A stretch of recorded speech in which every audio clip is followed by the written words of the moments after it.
power and the infrastructure back relatively soon, not only will this continue to affect their day-to-day lives, but their well-being in general, Anderson. Hey, sir, I know you've only been there for a few hours. Have you seen much, federal U.S. government support on the ground? I mean, you're talking about supplies running low and residents there who are American citizens helping each other. But are you, is there a massive relief effort coming in at this point, or is it still kind of piecemeal? There is a relief effort. We're actually at the local emergency management headquarters. FEMA was here before the storm even hit. They were prepared.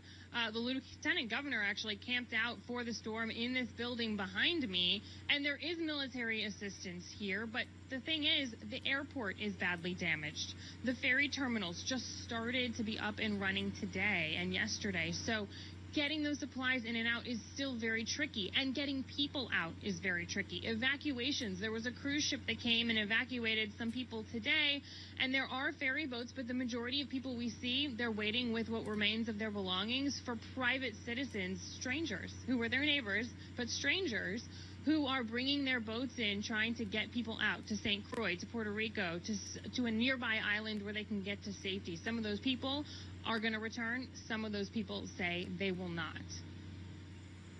All right, sir, again, I'm glad you're there, because I know a lot of people in the islands have felt kind of neglected, or their stories aren't being told. So I'm glad we have you on the ground there. Up next, more than a dozen people survived a direct hit from the hurricane in country star Kenny Chesney's house on St. John. I'll speak with Kenny and one of his friends who just got out today. Next.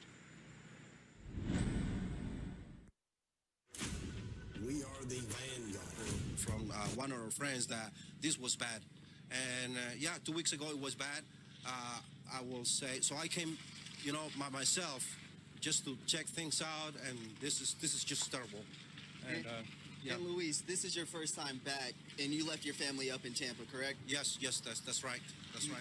And Luis still hasn't been inside of his home yet, so right after this live shot, we're actually going to go inside and take a look at his home for the first time since the flood damages. But you can just take a look right back behind me that this area is a lot more flooded than it was 2 weeks ago. So coming up on Wink News, we'll show you exactly what's inside of Luis's home. And then I just also got word that Governor Rick Scott is planned to be here within the next 10 minutes right here off of Quinn Street, so we'll be talking to him as well. But for right now, reporting live in Bonita Springs, Chris Grisby, Wink News Now.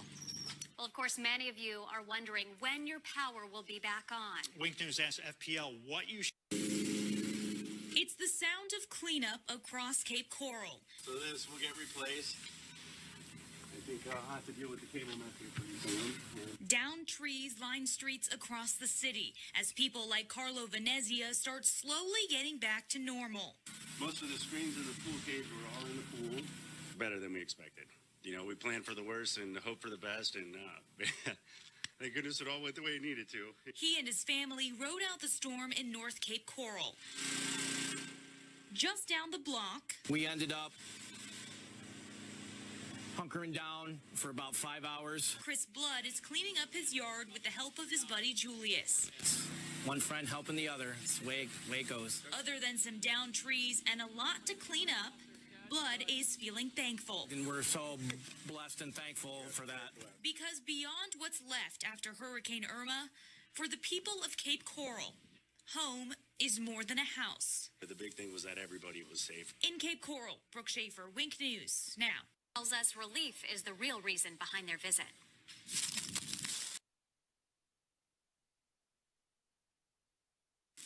With debris beneath their feet and devastation in their eyes, U.S. Representative Tom Rooney joins Fort Myers Mayor Randall Henderson to assess damage done by Irma. This is an example of how the river is pushing up into some of the parts of the city. You can see it scoured right up. But today's tour is about much more than seeing the damage done. It's about making a difference in our community's future. So we'll be rendering aid to get that water level down and get that water out of homes. We are setting up food stations. Where by the end of the day today, we'll be feeding people out of the Stars complex, out of Flea Masters. Stops along the tour are also made to let people know that more aid is coming. Henderson says local shelters will be refreshed and restocked, while Rooney says FEMA supplies are also on their way to Southwest Florida. We're going to emerge from this stronger and better and cleaner and safer. Yes, sir. We're going to do it together. This is a great community for its unity and its compassion. In Fort Myers, Melinda Lee, Wink News Now. Still ahead, Congressman Rooney and Mayor Henderson share more plans for rebuilding the Fort Myers area. A brunt of the damage is in Collier County. Florida, it left behind historic flooding in the Jacksonville area. The St. Johns River overflowed. From the U.S. Virgin Islands. The country music superstar Kenny Chesney has been a resident there for years. He loves St. John. He wasn't there at the time that Irma hit, but 17 of his friends were riding out the storm in his house. They survived, and with Kenny's help, they were able to get off the island. He is determined to try to get as much attention to the U.S. Virgin Islands, to St. John, to St. Thomas, and the needs of the island. Just before air, I spoke with Kenny, and one of his friends who rode out the storm at his house, Kate Hanna, who just got out today. So, Kenny, you love St. John. You've got a place there. You've been there for a long time. When you see the images of what's happened there, what goes through your mind? It's a lot of heartbreak, Anderson. It's really just so many emotions running through my head and through my heart. It's hard to put into words, really, because I've got so many memories there, so many friends there, so many fabrics and pieces of my life on that island. And it's to see that devastation and to see what it is today. When I was just there last week, it's really, really heartbreaking, and because I know what all my friends are going through and all the wonderful people of that island are going through, and my heart breaks for them, and it breaks for all of us, really. And Kate, you were there until today. You just got out today. What was it like? What's it been like the last couple of days? It's been terrifying. It's the scariest thing I've ever been through in my entire life. Luckily, I've been in St. John about 11 years, and we were going to stay at my friend Mandy's house. We thought that was our safest option, but last minute, we got to go up to this guy's house, and it literally saved our lives, because if we'd stayed at Mandy's, we probably wouldn't have gone out with anyone getting hurt. It would have been really bad. My house was pretty much completely destroyed, but we had a really good, solid group up at the house. We were all good. We thought we were in a safe spot, and then the window blew in. So we went into the laundry room, and we had 17 of us, including 5 dogs and 4 kids. And we, some of the boys grabbed a couple mattresses, and we ended up in there for about 5 hours with mattresses and a washing machine and dryer, and 5 guys holding up, taking turns, rotating in and out. Holding up the door so that it wouldn't blow in. It was also flooding. Luckily, there was a shop vac in there that we were able to dump the water out and kind of keep it not from completely flooding. But it was pretty traumatizing. You know, the parents that were with me did a great job of keeping the kids safe and not even really thinking that we had a problem and that we were as scared as we were. I've heard some more horror stories from other people. Luckily, everyone that I know has been accounted for and okay. I work on a boat. Those boats are all damaged, so it's pretty bad. Most of my friends lost their homes, don't have anywhere to go. A lot of them don't, but it's pretty devastating. And Kenny, I know you opened up your house to Kate and a lot of your friends, as she was saying. You and I were texting before we went on air, and you said the house is, it's wood and stone. A house can be replaced. Is the house itself destroyed? Yeah, it's pretty much gone, Anderson. I was just talking with all my friends that I flew up here off island, and they reminded me of something that was very important. You know, just to what she just said, you know, a hurricane can destroy an island. It can tear down houses. It can devastate all of her friends' homes, my home, or whatever. But the one thing that I really love about all the people down the islands over the years is their heart and their spirit and how resilient they are. And a hurricane can take away all of our stuff. It can take away my house, Kate's house, all the boats she worked on, all my friends' boats, but they cannot take away our heart and our spirit and how resilient everybody is. And that's one of the things that really drew me to the island in the first place.